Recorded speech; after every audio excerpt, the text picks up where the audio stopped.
Bueno, Primera de Corintios, capítulo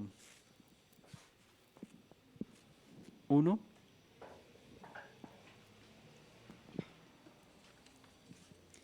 Estamos entonces terminamos la sección de la palabra de la cruz. Al ubicarnos en el versículo 24 de Primera de Corintios,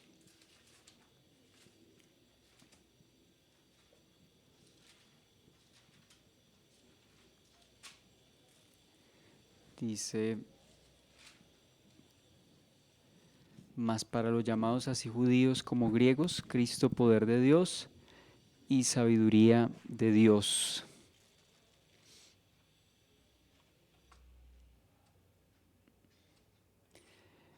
Dice precisamente aquí el término Cristo, poder y sabiduría, ¿no?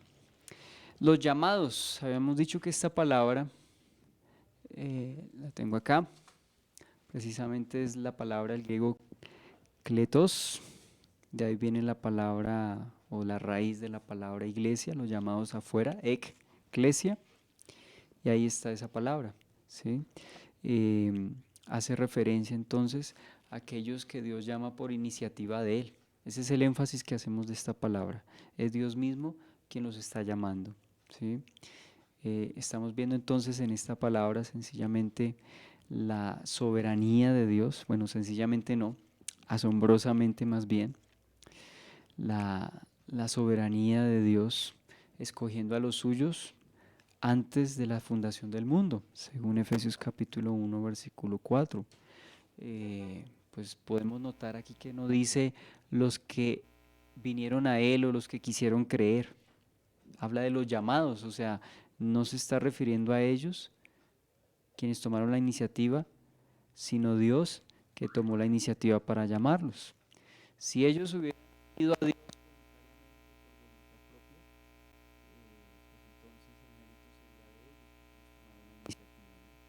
pero yo a lo largo de la escritura pues veo en primer lugar que Dios es soberano y Él llama a aquellos que quiere llamar. Nuestra responsabilidad, claro está, decíamos que eso no merma responsabilidad del ser humano porque el llamamiento se ha hecho a todos, la invitación se ha hecho a todos. Entonces desde el punto de vista de nosotros, desde nuestra postura como seres humanos y más como creyentes, acudir y atender a ese llamado, ¿no?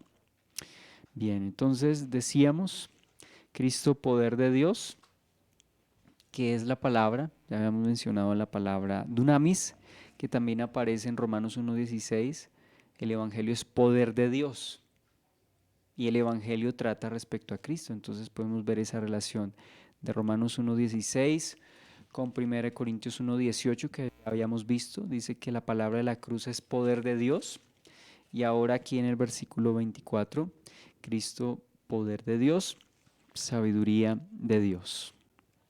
Entonces, para los creyentes, tanto judíos como griegos, porque ya hemos hablado de los que para Cristo la palabra de la cruz es para los griegos tropezadero, para los gentiles o para los griegos locura. Pero en este caso, para los judíos y griegos que han creído, entonces, ¿qué viene a ser Cristo? Dice que es poder de Dios y sabiduría de Dios. Era lo que hacíamos nosotros referencia, ¿no? Cuando hablábamos de Cristo, de acuerdo al contexto, estamos hablando a su persona y estamos hablando a su obra, ¿no? Es decir, a Cristo crucificado. Ese es el énfasis. Aquí hablamos de Cristo, poder de Dios, sabiduría de Dios. Específicamente estamos hablando de la redención. Cristo, poder de Dios y sabiduría de Dios. A eso nos referimos entonces acá, ¿no? Entonces, Él es sabiduría y poder en contraste a lo que el mundo considera sabiduría y lo que el mundo considera poder, ¿no? Entonces, la palabra de la cruz, decíamos, respecto al Señor Jesucristo, trae una salvación completa, es decir, no solamente apela a la mente y al corazón, o sea, no solamente apela al sentido común, al entendimiento, al corazón de la persona para que entienda, sino también hace referencia a algo práctico. Por eso estamos viendo los dos conceptos, Cristo, poder de Dios y sabiduría de Dios. Entonces, a continuación vamos a retomar lo que habíamos terminado la última vez. Cristo, poder de Dios y sabiduría de Dios. Entonces, en primer lugar, vemos la sabiduría de Dios. ¿De qué manera? Pues al ejercer justicia y misericordia al mismo tiempo. Es decir, en primer lugar, entonces, en Cristo se cumplen las demandas de su justicia divina, ¿sí? En primer lugar, al vivir de manera perfecta, acorde a la ley, porque así lo dice Gálatas.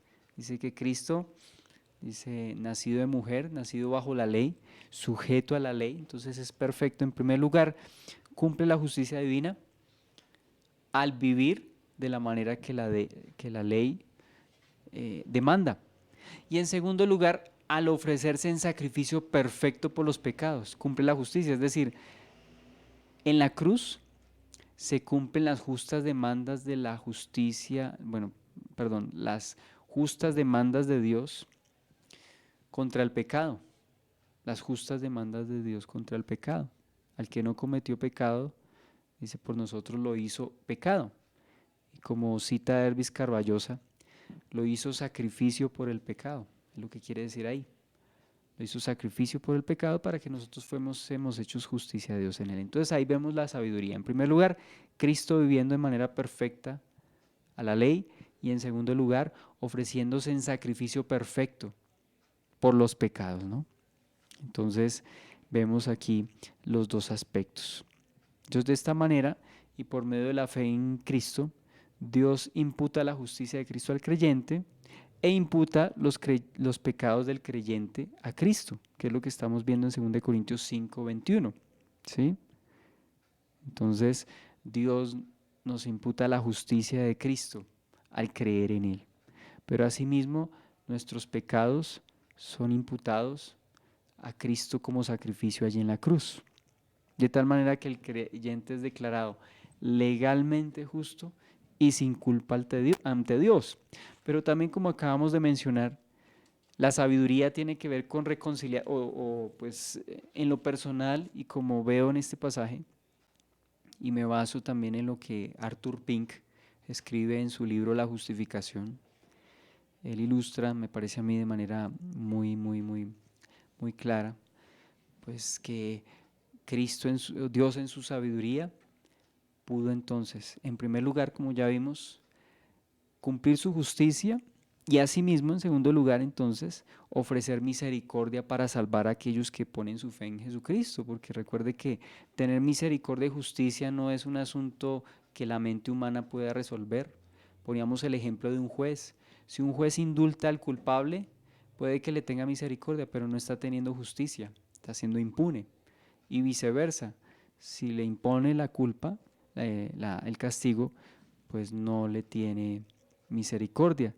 Pero en Dios, en la sabiduría de Dios, ocurren las dos cosas. En Cristo, o sea, en la persona de Cristo, entonces, se le otorga al creyente justicia y se le otorga al creyente misericordia, sin pasar por alto su justicia, como precisamente ya habíamos nosotros visto, que Él es justo y al mismo tiempo justifica el que es de la fe de Jesús, según Romanos 3:26, donde dice ahí precisamente, con la mira de manifestar en este tiempo su justicia, a fin de que Él sea el justo y el que justifica el que es de la fe de Jesús. Él permanece en su justicia y al mismo tiempo declara justo o justifica al que es de la fe de Jesús. Bien, la sabiduría humana, habíamos dicho que jamás hubiera podido resolver este dilema, ¿no? Y todo fue posible por medio de Cristo. Cito entonces aquí en este punto a Efesios, la carta de Efesios, Efesios 3, del 10 al 12, porque es un misterio, ¿no? Para que la multiforme sabiduría de Dios, estamos hablando de la sabiduría, sea ahora dada a conocer por medio de la Iglesia a los principados y potestades en los lugares celestiales, conforme al propósito eterno que hizo en Cristo Jesús nuestro Señor, en quien tenemos seguridad de acceso con confianza por medio de la fe en Él. ¿Qué tiene que ver este pasaje con lo que estamos hablando? En primer lugar hablamos de sabiduría. Y esa sabiduría es declarada por medio de la iglesia. ¿En qué consiste esa sabiduría? Bueno, Dios a través del Evangelio ofrece por medio de Cristo justicia y misericordia. Algo que no hubiese podido resolverse, o algo que no se hubiese podido resolver en la sabiduría humana, ¿no? Y también, como dice Colosenses capítulo 2 versículo 3, solo cito, dice: en quien están escondidos todos los tesoros de la sabiduría y del conocimiento, es decir, en Cristo, a fin de conocer el misterio de Dios el Padre y de Cristo. Entonces, en Cristo confirmamos una vez más que está la sabiduría de Dios. Y en segundo lugar, perdón, en Cristo vemos ejecutarse el poder de Dios, porque no solamente era necesaria la sabiduría para haber diseñado este plan que ya estamos citando. Es decir, no solamente está el que se resuelva el asunto de, pues bueno, busquemos un sacrificio perfecto, y de esta manera entonces ese sacrificio perfecto le puede ser suficiente, como dice Hebreos, para perdonar los pecados, pero sin el poder de Dios la sabiduría hubiera quedado en el papel, o sea, hubiera quedado solamente en teoría, en la maqueta, pero no se hubiese podido llevar a cabo. Entonces no solamente, y decíamos y aclarábamos que Cristo es las dos cosas, poder y sabiduría de Dios. Sabiduría para resolver ese dilema que estamos citando, y porque estoy refiriéndome específicamente a la muerte de Cristo, porque precisamente estamos en el contexto del Evangelio de la cruz, la palabra de la cruz, Cristo crucificado, entonces tiene que ver con la expiación. La sabiduría que estamos citando acá tiene que ver con la expiación de Cristo, porque estamos hablando de la palabra de la cruz, ¿sí? Pero también se requería que Dios se encarnase, y para eso se requiere poder. De nada sirve diseñar el plan si no se puede llevar a cabo. Y Cristo no solamente, Dios en Cristo no solamente lo diseñó, sino también lo llevó a cabo. ¿Cómo lo llevó a cabo? Entonces decíamos, al encarnarse, y una vez encarnado vivir una vida santa, porque eso se necesita el poder de Dios para vivir una vida santa aquí en la tierra. Luego, para morir y resucitar se requiere el poder de Dios. Y además de eso, para ascender se requiere el poder de Dios. Entonces vemos que Cristo es poder de Dios y sabiduría de Dios, ¿sí? Entonces repito, se requería poder para ser encarnado. Y precisamente cuando María pregunta, pues hablando del poder de Dios, porque estamos hablando del poder de Dios, y en cuanto a la encarnación, Lucas 1 del 31 al 35, aunque ciertamente estamos hablando de la muerte de Cristo, pero para que hubiese muerto primero tenía que estar vivo, y para estar vivo primero tenía que hacerse hombre. Entonces por eso hablamos de la encarnación. Lucas 1 del versículo 31 al 35 dice: y ahora concebirás en tu vientre y darás a luz un hijo, y llamarás su nombre Jesús. Este será grande y será llamado Hijo del Altísimo, y el Señor Dios le dará el trono de David, su padre, y reinará sobre la casa de Jacob para siempre, y su reino no tendrá fin. Entonces María dijo al ángel: ¿cómo será esto? Pues no conozco varón. Respondiendo el ángel le dijo: el Espíritu Santo vendrá sobre ti, y el poder del Altísimo te cubrirá con su sombra, por lo cual también el santo ser que nacerá será llamado Hijo de Dios. Se requiere poder para encarnarse. Se requiere poder para vivir una vida santa, como dice Hebreos 4:15. Dice que Él vivió semejante a nosotros, pero sin pecar. Y también para que muriese y resucitase, para estar a favor del creyente. Según vemos, por ejemplo, en Hebreos capítulo, solamente lo cito, Hebreos capítulo 1 versículo 3, el cual siendo el resplandor de su gloria y la imagen misma de su sustancia, y quien sustenta todas las cosas con la palabra de su poder, habiendo efectuado la purificación de nuestros pecados por medio de sí mismo, se sentó a la diestra de la majestad en las alturas. Se requiere poder para esto, para que se siente a la diestra de la majestad de las alturas. También ahí en el capítulo 10 de Hebreos, versículo 12. Pero Cristo, habiendo ofrecido una vez para siempre un solo sacrificio por los pecados, se ha sentado a la diestra de Dios. Se requiere el poder para que una vez habiéndose ofrecido como sacrificio, se siente a la diestra del Padre. Entonces, conclusión respecto a este versículo 24. En Cristo entonces, la sabiduría y el poder de Dios son plasmados, son, por así decirlo, materializados, son puestos de manera concreta en la escena. Se requería sabiduría para planificar, pues precisamente cómo redimir al hombre, pero también se requería el poder para llevar a cabo esa encarnación. Y estos dos puntos anteriores los quiero resumir tal como lo resume el comentario de la Biblia Recobro. Me parece interesante cómo lo resume de la siguiente manera. Se necesita la sabiduría para planear, proponer.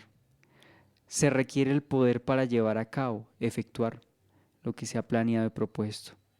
En la economía de Dios, Cristo es esa sabiduría y ese poder.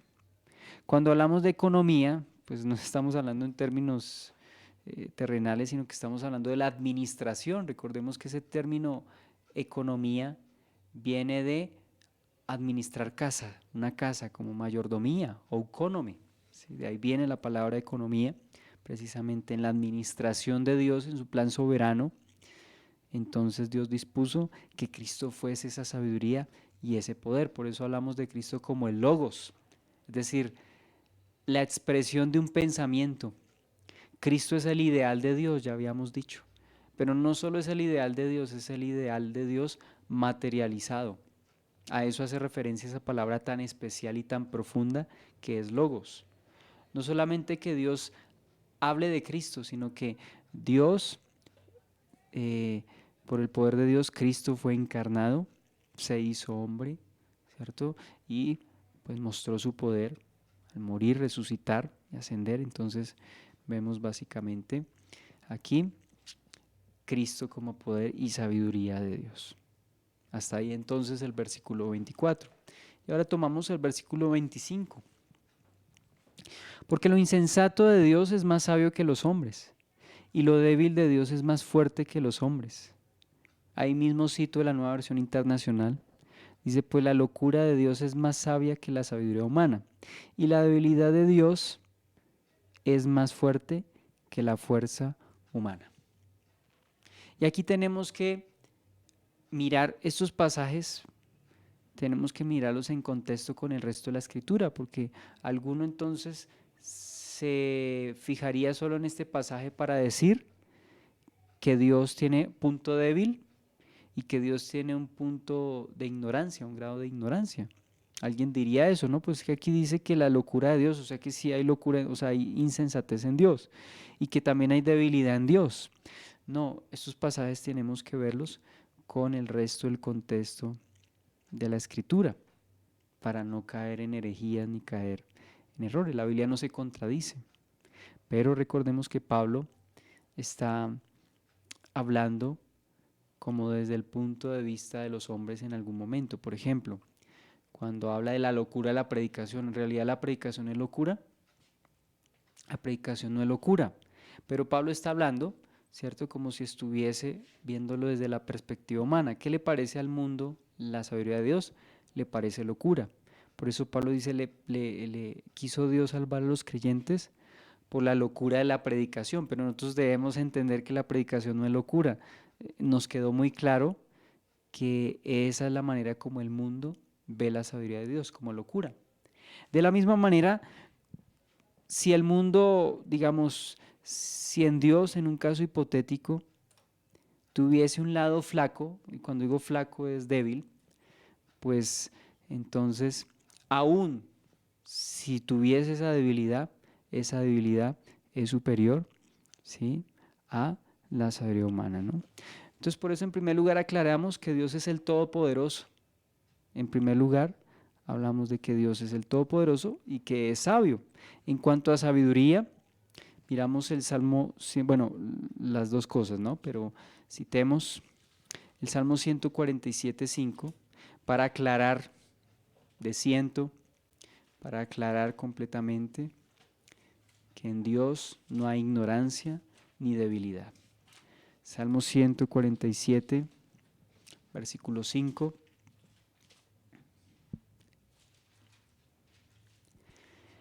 Grande es el Señor nuestro y de mucho poder, y su entendimiento es infinito. Claramente estamos viendo que el entendimiento de Dios no tiene límite. Dice, su entendimiento es infinito. Y hablando de paso del poder de Dios, de mucho poder. ¿Qué tanto poder? Ya lo vamos a ver. También Isaías 40 se refiere, dice que el entendimiento de Dios es infinito. Isaías 40:28 también se refiere precisamente a este punto, ¿no? Isaías 40:28. ¿No has sabido, no has oído que el Dios eterno es Jehová, el cual creó los confines de la tierra? No desfallece ni se fatiga con cansancio, y su entendimiento no hay quien lo alcance. No hay quien alcance el entendimiento de Dios. Como cita también Romanos, basándose en el Antiguo Testamento, Romanos 11, del 33 al 36. Oh profundidad de las riquezas del conocimiento y de la sabiduría de Dios, cuán insondables son sus juicios, cuán inescrutables son los caminos. ¿Quién conoció la mente del Señor? Es decir, la inteligencia, la sabiduría de Dios está lejos del alcance de cualquier ser humano y de cualquier criatura, incluyendo los ángeles. Aunque los ángeles, como dice la Escritura, dice, fuimos hechos un poco menor que los ángeles, pero aún los ángeles no tienen ese entendimiento que Dios tiene. Apocalipsis capítulo 5, versículo 12, hablando respecto a su sabiduría. Apocalipsis 5, 12.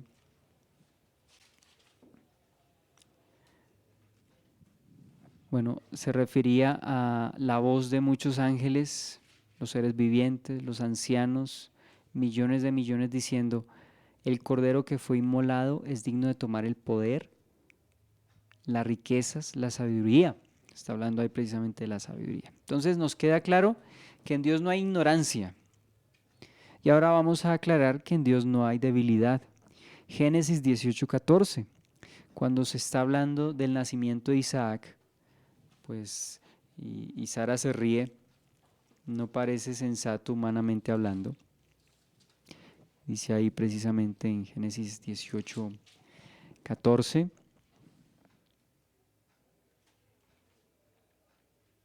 Versículo 13 dice, entonces Jehová dijo a Abraham, ¿por qué se ha reído Sara diciendo, será cierto que he de dar a luz siendo ya vieja? ¿Hay para Dios alguna cosa difícil? Al tiempo señalado volverá a ti, según el tiempo de la vida, Sara tendrá un hijo. Entonces nos queda claro que no hay nada imposible para Dios. Bueno, en el sentido moral, ¿qué es imposible para Dios? En el sentido moral. Pecar, en ese sentido, ¿no?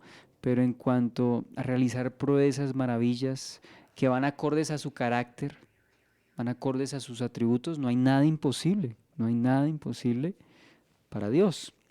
Como lo dice también, y dice Isaías 40:28, dice que Él no desfallece ni se fatiga con cansancio.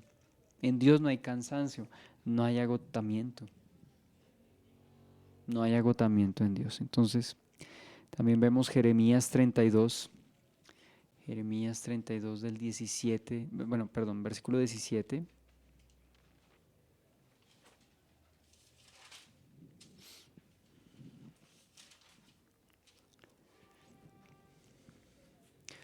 Oh Señor Jehová, he aquí que tú hiciste el cielo y la tierra con tu gran poder y con tu brazo extendido, ni hay nada que sea difícil para ti. con tu brazo extendido, ni hay nada que sea difícil para ti, otra vez confirmando lo de Génesis. Y en el versículo 27 ahí mismo, dice aquí que yo soy Jehová Dios de toda carne. ¿Habrá algo que sea difícil para mí? Para Dios no hay nada difícil. Y aquí también aclaramos otra cosa, que el séptimo día, pues no se refiere a que Dios haya reposado en el sentido en que se cansó. Más bien, el séptimo día fue dado para el hombre, como el Señor Jesús mismo lo dijo y como también lo habíamos visto en la sección de Mateo capítulo 12, que el día del hombre, perdón, el día de reposo fue hecho a causa del hombre, ¿sí? No el hombre para el día de reposo. Entonces nos queda claro que en el séptimo día Dios reposó, pero ilustrando que ese era descanso para el hombre, no para Dios, porque ya nos queda claro que Dios no se cansa. Sería absurdo creer que Dios se cansó en el séptimo día y por eso entonces dejó de hacer cosas, ¿no? Es una señal y fue un don que Dios le concedió al ser humano. Ya nos queda claro que Dios no se cansa.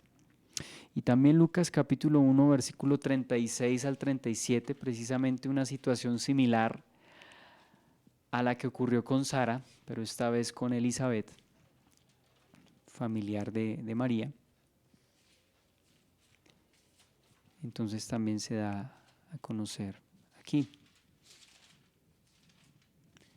En Lucas capítulo 1, versículo 36 al 37. Y aquí que tu parienta Elizabeth, ella también ha concebido hijo en su vejez, y este es el sexto mes para ella, la que llaman estéril, porque nada es imposible para Dios. Otra vez entonces, recordándonos lo que se le dijo a Abraham con respecto a Sara.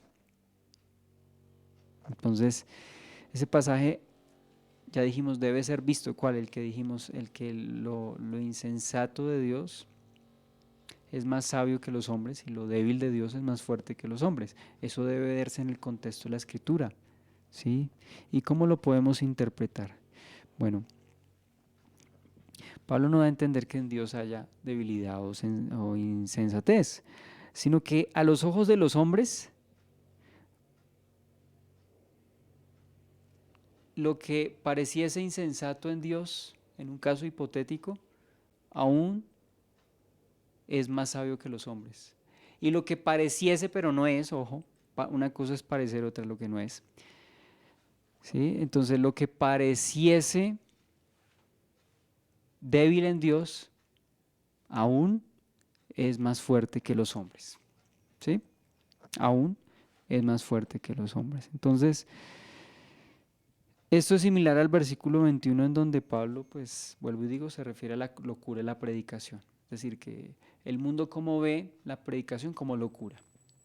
Y en este caso, si en Dios, o lo que en Dios pareciese debilidad, pero en realidad no es debilidad, dice que aún si fuese así en un caso hipotético, resulta siendo más sabio que los hombres. Y lo débil de Dios, lo que pareciese débil en Dios, aclaramos, es decir, estamos parafraseando y aclarando este versículo a la luz de los pasajes que ya vimos anteriormente, es más fuerte que los hombres, ¿no? Entonces, con esto terminamos esta esta sección que hablamos de la cruz de Cristo, la cruz, la predicación, la palabra de la cruz, la predicación de la palabra de la cruz. Y ahora pasamos a la última sección del capítulo 1, que son los destinatarios de la palabra de la cruz.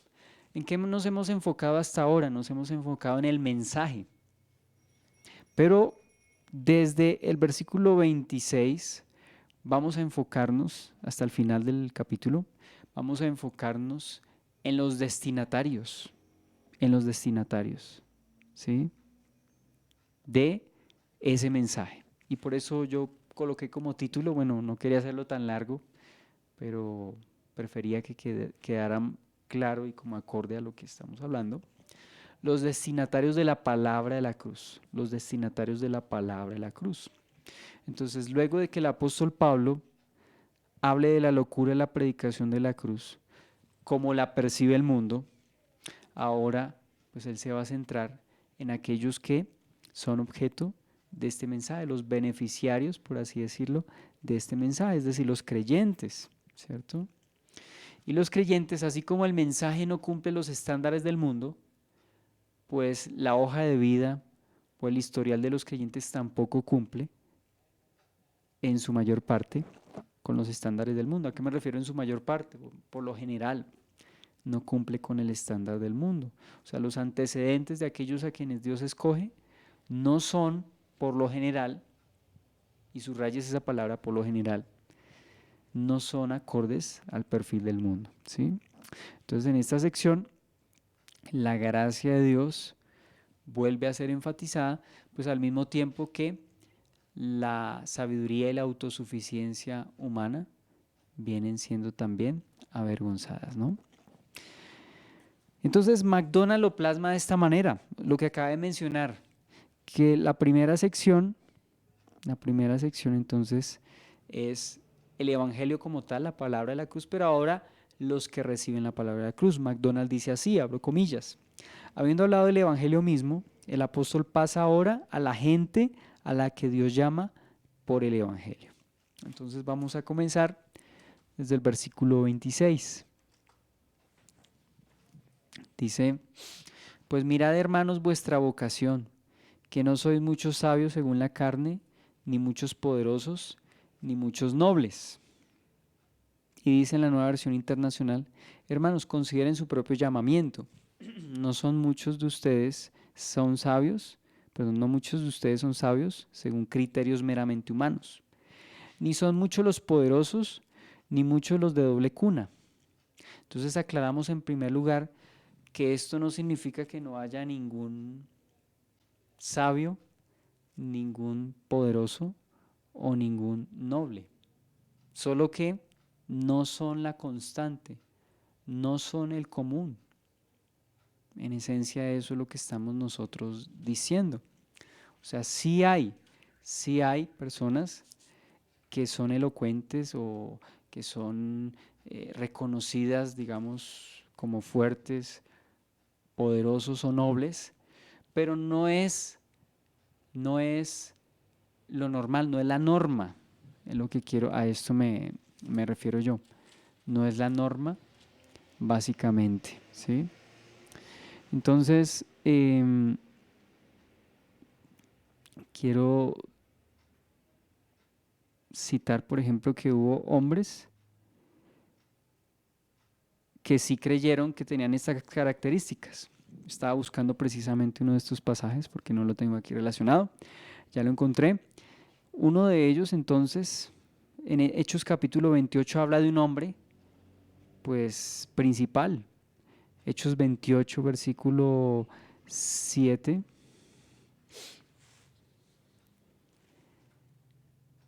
En aquellos lugares había propiedades del hombre principal de la isla, llamado Publio, quien nos recibió y hospedó solícitamente 3 días. ¿Qué características tiene Publio?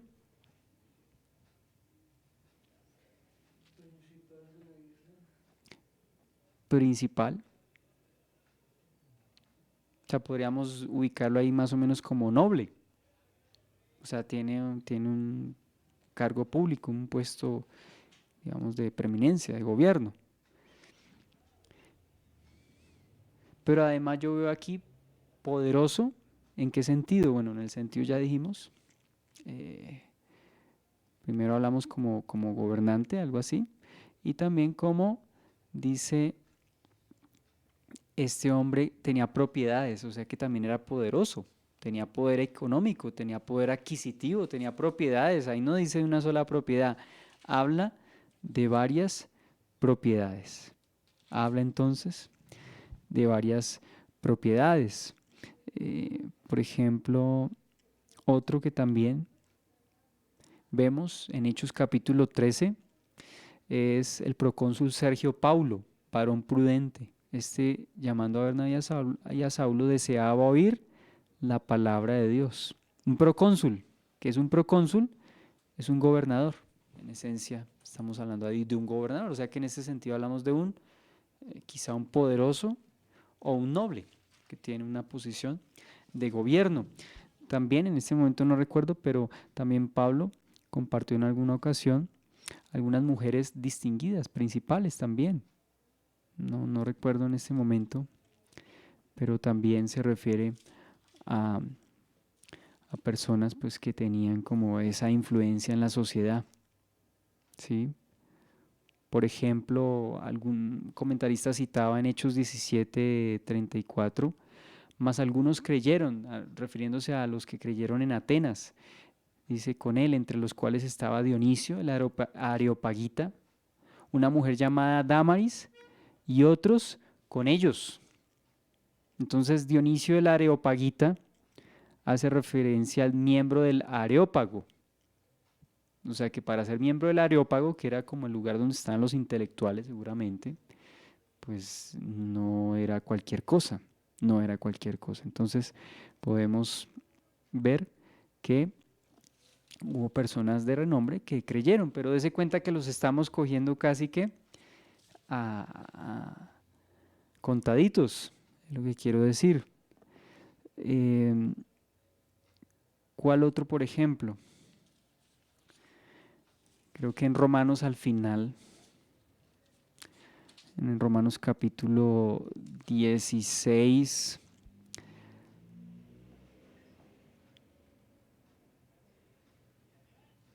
sí, 16:23, dice Romanos 16:23.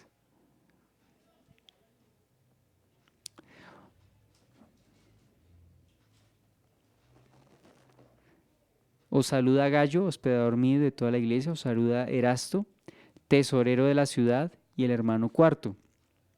Entonces aquí estamos hablando de otro hombre de influencia, era tesorero de la ciudad. ¿De cuál ciudad? Pues de la ciudad desde la cual Pablo estaba escribiendo Romanos.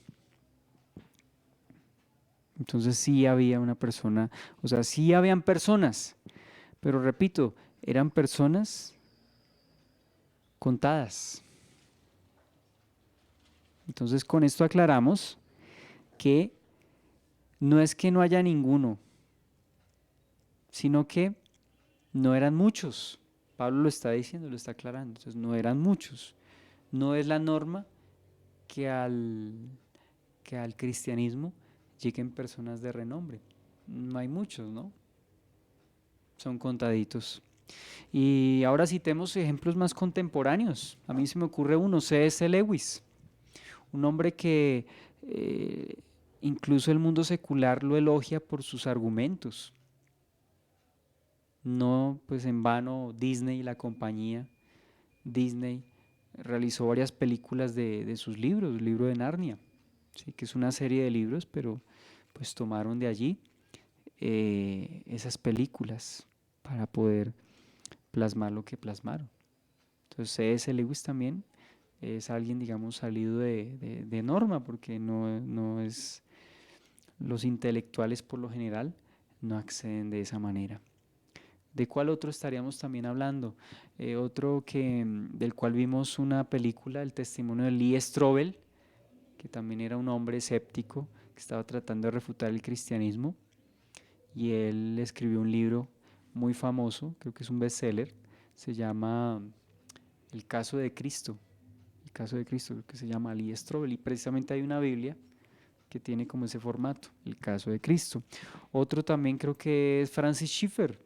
Francis Schaeffer también, podríamos identificarlo como ese filósofo que también creyó.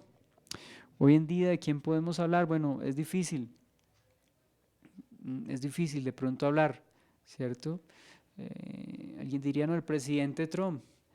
Yo creo que hay como inconsistencias en su testimonio, sin embargo, a mí a veces me parece que es como un Ciro, o sea, que converso, pero tiene cierta, hace referencias a Dios. Y creo que él citó hace poquito, yo estaba leyendo esa página de Biblia Todo, y él cita que la cruz de Cristo es el presidente Trump, ¿sí? Entonces, hay quienes proclaman el Evangelio, ¿sí? Entre los poderosos, entre los fuertes, ¿sí? Recordemos también, por ejemplo, en Alemania, cuando se originó la Reforma, Lutero tenía la protección de algunos condes, o sea, habían personas que tenían propiedades y uno de ellos precisamente lo resguardó, hasta lo secuestró para protegerlo de los enemigos. Recuerdo en este momento, creo que también el conde Zinzendorf, que fue el que hospedó a los moravos, a los husitas, o sea, aquellos cristianos a los cuales les dio una heredad en Herjut. Herjut era una heredad, pues un terreno que ellos ocuparon y eran cristianos que tenían su propia colonia. Pues el conde Zinzendorf tenía mucho dinero. Sin embargo, son contados, son contados. Entonces, volviendo a lo que estamos hablando, por lo general el orgullo, yo cito aquí tres cosas por las cuales probablemente, bueno, aparte de que están muertos en delitos y pecados, pero ¿por qué particularmente los poderosos, los sabios y los nobles no, por lo general, no se acercan a los caminos de Dios? Yo veo tres cosas. Primero, el orgullo. Recordemos, por ejemplo, cuando los gobernantes en el ministerio de Jesús creyeron, pero no lo confesaban públicamente por temor. Entonces creo que el orgullo, ellos no querían perder eh, esa posición. Segundo, los prejuicios. Recordemos los fariseos, ellos ya tenían un prejuicio y se rehusaron a creer, ¿sí? Y yo creo que aquí entre los sabios, poderosos y nobles también podríamos involucrar a los religiosos, a los religiosos. Por ejemplo, cuando se convirtió el principal de la sinagoga, Sóstenes, del cual ya hablamos, ¿no? Sóstenes, el principal de la sinagoga. Y otro principal que también se convirtió en la ciudad de Corinto. Entonces podemos hablar también de líderes principales. Entre los sacerdotes también recordemos Nicodemo. Nicodemo también era un principal, pero defendió, o sea, él veía virtud en Jesús. Seguramente era un fariseo, pero fuera digamos, de la opinión de la mayoría que estaban contra el Señor Jesucristo. No sé si Nicodemo se arrepintió o no se arrepintió, si prefirió las comodidades que le brindaba su posición, no lo sé, pero la Biblia no vuelve a hablar de él. Probablemente se convirtió, probablemente siguió al Señor, probablemente, ¿no? Pero este hombre también era como la excepción en la norma. Todos los fariseos por naturaleza rechazaban a Jesús, pero Nicodemo, un principal, no lo rechazó. Entonces, podemos hablar de esto. ¿Por qué entonces este tipo de personas no suelen estar en los caminos del Señor? Primero, por orgullo; segundo, por prejuicio; y tercero, por comodidad. Prefieren abrazar la comodidad. Prefieren abrazar la comodidad, ¿no? Y eso es lo que a veces yo veo con cantantes seculares que supuestamente se vuelven cristianos, o artistas, o personas de renombre, conocidas, figuras públicas, que por un tiempo como que consienten con el cristianismo, pero finalmente se apartan, porque estas personas tienen, aunque no lo hagan por orgullo, bueno, sí, yo creo que orgullo, no lo hacen por prejuicio, pero sí creo que por orgullo y por comodidad rechazan, ¿no? Entonces, entre los creyentes no había muchos filósofos, no había muchos eruditos, según el mundo, ¿no? De hecho, los científicos de una vez, yo no sé si esto se le llama bullying, pero ya cuando en el ámbito científico alguien se proclama creacionista, como que lo bajan de categoría. ¿Sí? Ellos tienen, cuando alguien dice soy creacionista, entonces lo bajan de categoría, es decir, no se le ve con mucho valor sus argumentos. Por el solo hecho de decir que es creacionista, pierden valor delante de estas personas. Entonces, según el mundo, creer en Dios es como no estar a la moda, es como no tener un grado de erudición, es no ser racional en lo que en sus argumentos. Entonces, entre los creyentes no habían personas con gran poder económico ni militar, ¿no? Y tampoco habían personas de cuna real. o sea, de ascendencia noble, es decir, de emperadores, gobernadores, etcétera, reyes, etcétera, ¿no? Y aquí cito algo, dice Mundo Hispano, comentario Mundo Hispano dice lo siguiente: durante el siglo primero de la era cristiana no había educación pública para la gran mayoría, solo los adinerados y los nobles tenían acceso a la instrucción. ¿A qué voy con este comentario? Que si una persona no era rica, tampoco iba a ser sabia porque no podía educarse y por consiguiente tampoco iba a tener un grado de influencia a nivel de gobierno. Entonces una cosa conlleva a la otra. El que era pobre en esa época estaba destinado a ser ignorante, por así decirlo, y estaba también destinado a ser relegado. Entonces, una persona que pertenecía a la nobleza, pues podía tener dinero, capacidad adquisitiva para poderse educar, porque creo que era bastante costosa la educación, ¿sí? Entonces, el que era noble podía educarse, o sea, tenía poder. El que era noble tenía plata, y si tenía plata, tenía poder adquisitivo para también educarse. Entonces, dése cuenta que está relacionado el ser sabio, poderoso y noble según la carne. Entonces, una persona que no tuviese plata, pues no podía acceder a las otras dos cosas. Entonces, vemos que está relacionado, ¿no? Normalmente los cristianos no, entonces la mayoría de cristianos, el cristiano promedio no era una persona de influencia política, militar o económica. Precisamente hay una cita de un tal Celso en el año 178 después de Cristo, escribió lo siguiente, esto lo cita MacArthur en su libro Difícil de creer, que es un libro muy bueno y del cual también quise tomar algunas cosas. Dice Celso en el año 178, escribió que los cristianos eran las personas más vulgares y sin educación que había. Y esto concuerda entonces con lo que Pablo está escribiendo, ¿sí? Al cristianismo entonces parecían adherirse por lo general ¿quiénes? Personas que no figuraban en la sociedad. Y es interesante notar que aquellos que el mundo aprecia, Dios desprecia. Aquellos que el mundo desprecia, Dios aprecia, ¿no? Y yo creo que eso es moral para muchos de nosotros. Aquellos que son despreciados por el mundo son apreciados por Dios. Y yo citaba un ejemplo, Nicky Cruz, un pandillero a quien el mundo prácticamente despreciaba por ser drogadicto, delincuente, etcétera. Pero no así un hombre llamado David Wilkerson que le compartió y lo buscó y pues hasta que de manera sobrenatural Nicky Cruz se convirtió y este hombre que era escoria del mundo vino a ser un gran evangelista, un hombre que hasta la fecha pues ha influido para bien en muchas naciones, ¿no? Un evangelista. Precisamente yo alguna vez citaba, cuando yo escuché a Nicky Cruz, de verdad que es un hombre que tiene esa cualidad de evangelizar, de llevar a Cristo. Tiene el don, definitivamente hay evangelistas, hay un ministerio muy, muy bonito en él.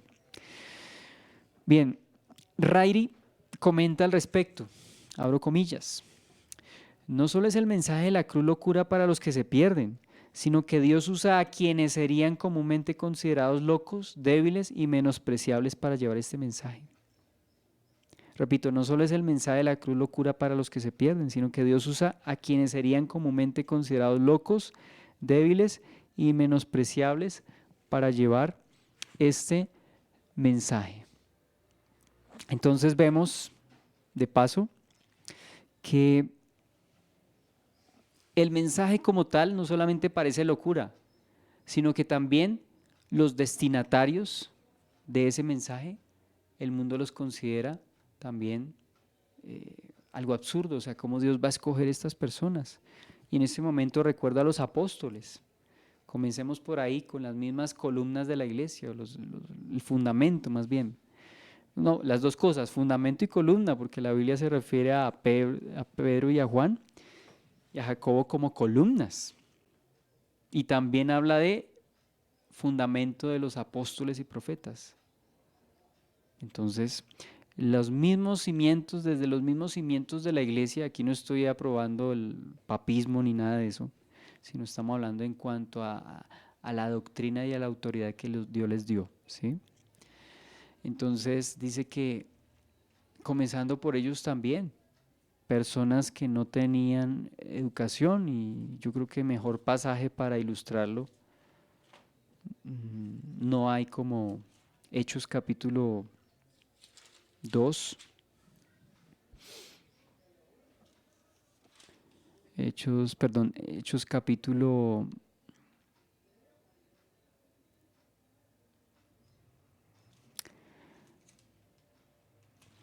creo que es el capítulo, sí, capítulo 4, perdóneme, versículo 13, dice,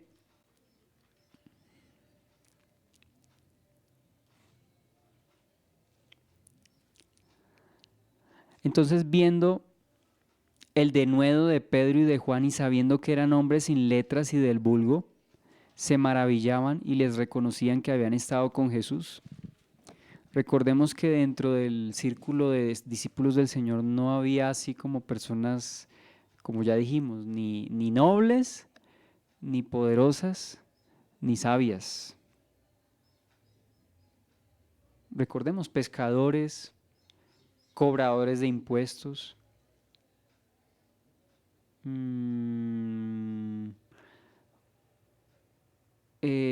celotes, Simón, ¿sí? Había un Simón el celote, y celotes eran prácticamente como paramilitares, guerrilleros, revolucionarios, eran como los de la izquierda de esa época, y el Señor incluso aceptó personas de la izquierda, pero no con sus ideas, es decir, ellos tuvieron que renunciar a toda esta revolución, ¿no? Porque el Señor no vino a realizar una revolución, pues, en ese sentido. Por eso esa canción de Marco Barrientos que dice que eh, lo que buscamos es revolución. No, yo no sé, eso suena como a rebeldía, no sé. Pero el Señor no llamó a que las personas siguieran en su mentalidad, ¿no? Los aceptó, o sea, de todos los lugares, pero se cuenta que no eran personas en últimas influyentes a nivel económico, político, a nivel social. Entonces, desde los apóstoles vemos precisamente que eran personas sin preparación, como lo dice Nueva Versión Internacional ahí mismo, versículo 13, dice, los gobernantes al ver la osadía con que hablaban Pedro y Juan y al darse cuenta de que eran gente sin estudios ni preparación, y el Señor precisamente los usó a ellos. Queda entonces claro que a quienes Dios escoge no son personas conforme al criterio del mundo, es decir, no es el perfil del mundo, no es el perfil del mundo, ¿no? Wiersbe también comenta al respecto, dice lo siguiente, abro comillas, si Dios necesita la sabiduría y la gloria del hombre, dice Pablo, ¿por qué los llamó a ustedes? No había muchos poderosos en la iglesia de Corinto, ni muchos nobles o gente sabia según el mundo. Sin embargo, Dios los salvó. Es más, Dios deliberadamente esconde su verdad del sabio y entendido y la revela al humilde. Reflexione en la historia de la Biblia y recordará cómo Dios llamó a los don nadie de la historia y los transformó en grandes líderes. Aquí ponemos como ejemplo a Abraham, Moisés, Gedeón, David, etcétera, etcétera. Aquí yo añadiría otro, a Jefté. Jefté que también era un hijo pues prácticamente ilegítimo, ¿no? Creo que su mamá era ramera, no recuerdo, pero él era diferente a sus otros hermanos y lo rechazaban. O sea, el que menos dignidad tenía en el hogar debido a su origen era Jefté. Y el Señor precisamente escoge a Jefté para liberar al pueblo, ¿no? Y así podríamos seguir hablando. Jacob, pues comparado con Esaú, no tenía esas cualidades, digamos, de aventura, ¿cómo lo diríamos? De fuerza, de capacidad, porque a Esaú le gustaba la caza. O sea, si había alguien que cumpliera más los requisitos desde el punto de vista del mundo era Esaú, pero el otro era más como hogareño, casi que como decimos nosotros aquí coloquialmente, detrás de las naguas de la mamá, no cumplía y sin embargo se escogió. Aquí se nos cita a Moisés. Recordemos que cuando Dios habla a Moisés, Moisés mismo reconoce que es un hombre torpe tardo de habla, torpe de lengua. Él mismo lo reconoce. Él no hablaba muy bien, o sea, no había elocuencia en Moisés como para llegar al faraón. Y Dios, sin embargo, lo escoge. Nos hablan de Gedeón también, un hombre temeroso, ¿sí? Que estaba escondido. Y el Señor lo escoge. Y recordemos que le pidió varias señales al Señor. David, al que ignoró incluso su propio papá, ¿sí? Casi que no lo invitan a comer cuando fue el profeta. Y el profeta tiene que preguntar, ¿estos son todos tus hijos? Bueno, queda uno, ay sí, ¿verdad? Queda uno allá en el campo. Y entonces dice Samuel, no vamos a comer hasta que él esté. Y el Señor le dice, no mires lo alto de su parecer, o sea, no mire lo que el hombre ve. Ese es el perfil del mundo, ¿no? Y Saúl precisamente representa el perfil de un rey a los ojos del mundo, porque Saúl cumplía todo, ¿no? Un hombre apuesto, un hombre alto, me imagino que era un hombre, o sea, es como ver, no sé, una persona con esas cualidades, La Roca o un Ronaldo, ¿cierto? Una persona con esas cualidades atléticas, etcétera. Pero eso no es el perfil de Dios. Me acuerdo en ese momento el perfil de Pablo, también físicamente hablando. ¿Qué decían de él? Que ciertamente las cartas son duras y su apariencia es débil y la palabra que dice es fuerte. Parece que Pablo no era la persona, no como algunos actores que han interpretado a Pablo, no era ese tipo de persona que uno espera, ¿no? Parece que Pablo era una persona que físicamente no tenía como mucha apariencia atractiva, ¿no? Pero esos son los que escoge el Señor. Ahora dicho sea de paso, Pablo, aunque no tenía físicamente eh, ventaja, intelectualmente sí. Entonces podríamos también categorizar, o yo en lo personal categorizaría a Pablo como sabio y poderoso. ¿Por qué? Sabio porque se educó pues bajo los pies de Gamaliel, y Gamaliel era un rabino famoso, y para educarse a los pies de Gamaliel yo creo que debía tener influencia pues, con los principales ancianos, y debía tener dinero. Además de eso, Pablo tenía ciudadanía romana, entonces yo creo que Pablo también entraría dentro de la excepción, ¿no? Dentro de la excepción en este caso.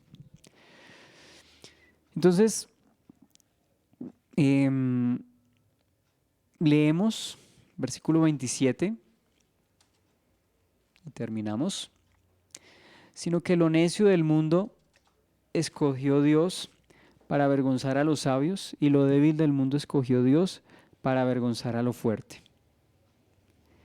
Y Nueva Versión Internacional dice, pero Dios escogió lo insensato del mundo para avergonzar a los sabios, y escogió lo débil del mundo para avergonzar a los poderosos. En esencia, entonces, la necedad hace referencia con insensatez o ignorancia. Cuando habla de debilidad, en algunas versiones traduce lo flaco del mundo, es decir, lo que el mundo considera débil. Y aquí hay otra palabra interesante, lo necio del mundo, o sea, lo necio del cosmos. Recordemos que el cosmos es esa palabra griega que hace referencia a orden o arreglo. Y decíamos que era el sistema en el cual se organizan los hombres apartados de Dios. O sea, que ellos consideran arreglo u orden lo que ellos creen según su propio criterio. ¿Sí? Para ellos no era sensato que Dios escogiese entonces campesinos, escogiese pescadores, escogiese publicanos, escogiese rameras, escogiese celotes. Eso no era el perfil del mundo, ¿no?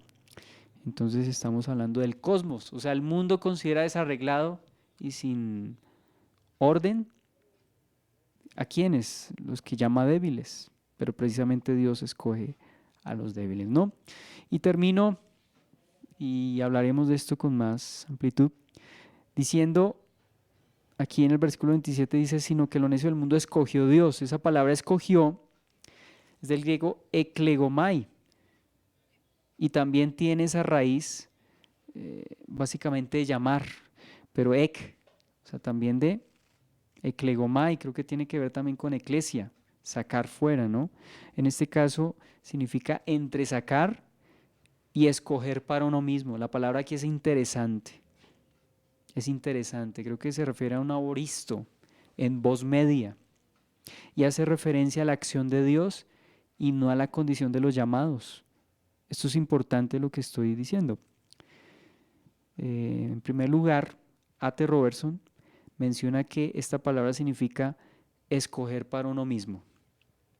Y el comentario Mundo Hispano, refiriéndose al original también de esta palabra, hace referencia a la acción de la persona que escoge y no de las características de los que son escogidos. Repito, esta palabra hace referencia a la voluntad y soberanía del que escoge y no a las características de los que son escogidos. Dicho entonces de esta manera, la palabra escogió es una escogencia o una elección soberana de quien lo hace. ¿Sí? Es una elección, ¿cómo lo diríamos? Unilateral. No digo arbitrario porque no, Dios no hay esto. Más bien la elección soberana, la elección unilateral de Dios, escogiendo algo, no por las virtudes de ese algo, sino por el criterio de Dios. ¿Sí? A eso da a entender esta palabra. O sea que es una elección inmerecida. Es decir, no hay mérito en aquellos que son escogidos. Es lo que da a entender esta palabra. ¿Sí? Entonces es la acción de Dios y no la condición de los que son llamados. O sea, yo escojo a este porque tal cosa no. No es de esa manera, ¿no? Entonces yo creo que esto nos deja a nosotros un principio y es que nosotros no podemos caminar de acuerdo al mundo. Precisamente el mundo dice, el Señor dice en Romanos, no os amoldéis a este siglo, sino transformados por medio de la renovación de nuestro entendimiento. Es decir, no podemos tener el mismo criterio del mundo, ¿no? El mismo criterio que tiene el mundo para tomar decisiones, para realizar cosas, etcétera, ¿no?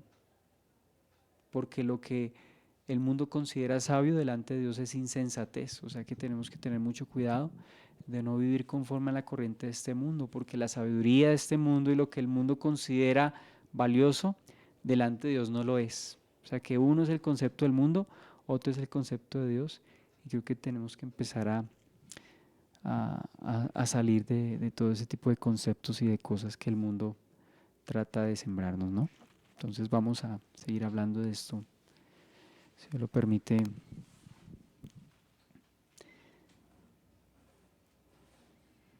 próximamente.